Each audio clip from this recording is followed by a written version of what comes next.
Why did the Americans need a recipe for Soviet Army borscht?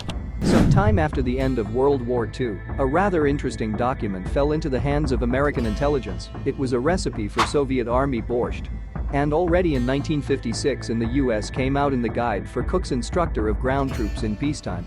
The experts, who are sophisticated in cookery, could easily find similarities with a similar manual adopted in the Soviet Army back in 1948.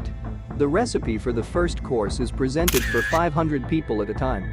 In the text there is a breakdown by kilograms for each of the ingredients. In addition, the recipe ends with a valuable advice to keep the borscht removed from the fire under a lid for 15 minutes. The question immediately arises, why did the Americans need the recipe for Soviet borscht? American secret services were not interested in how many minutes to cook and how long to leave the dish under the lid.